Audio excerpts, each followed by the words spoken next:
Extremes coincide, extremes of ambition and degradation, contrast between yesterday's buildings, already transformed into forgotten shells, and today's urban industrial eruptions that block out its space.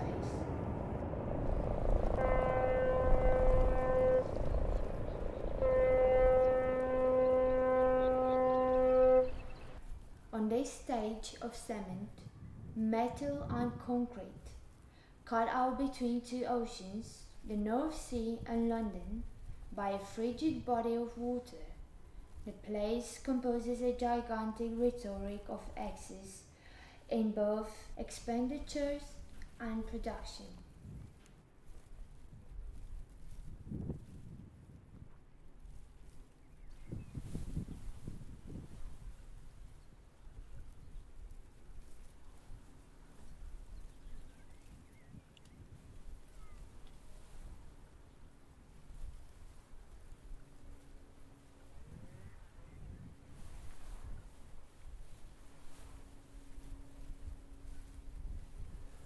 It was like looking from the shores of legibility towards an inaccessible beyond, to what ought to be.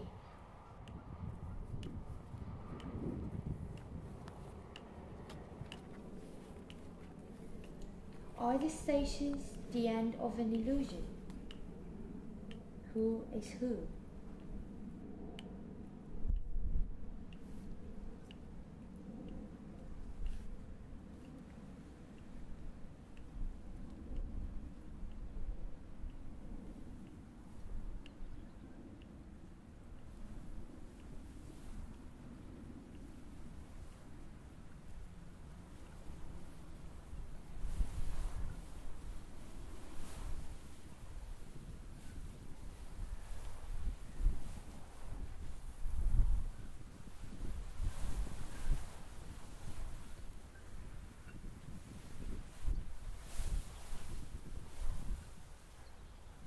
Under the nationalization of the industry in 1947, there were 300 power stations.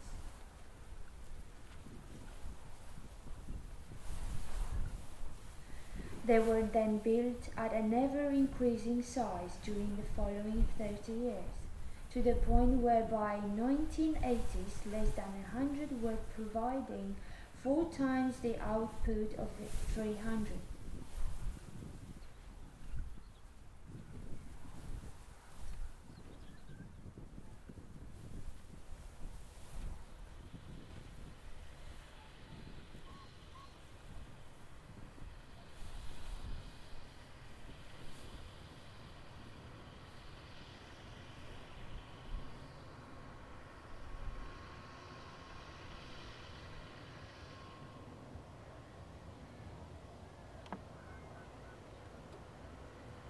They are now reaching the end of their operational lives and won't be renewed. He said that they represent the last of the monumental power stations.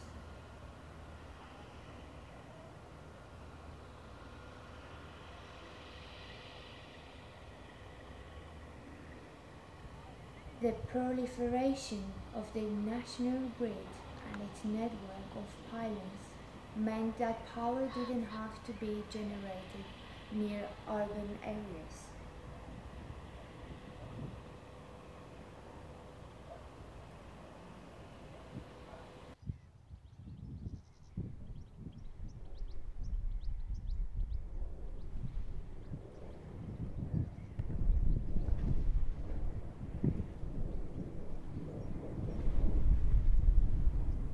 At King's North Power Station, the ground had to be raised by 2 meters to enable its construction.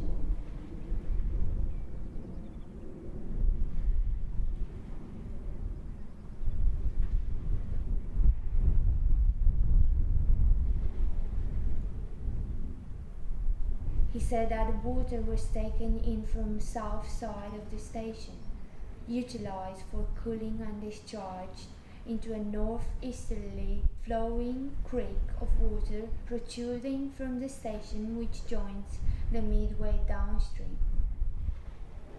This avoided any risk of mixing with cold water at the intake.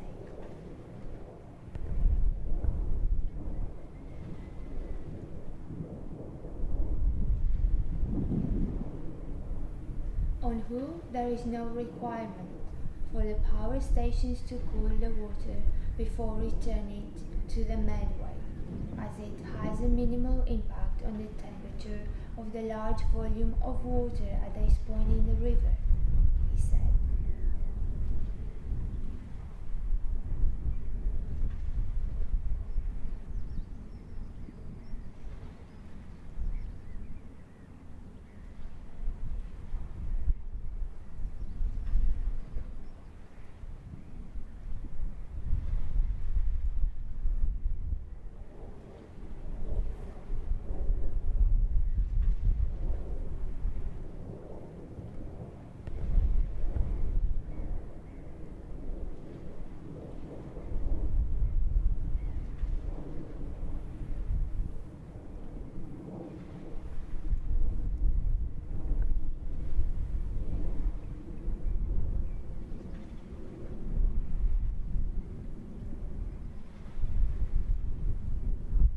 It surprised me that a power station has such a size, yet can still touch the landscape with a submerged foreign hand, a presence of absence, a place outside of itself.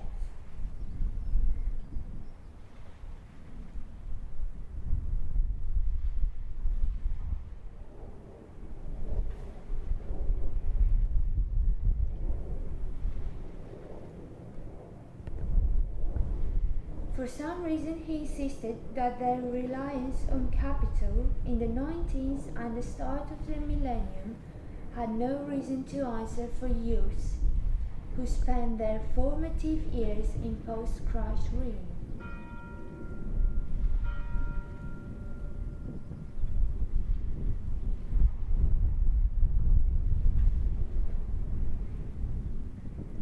Their loss is a symbolic one.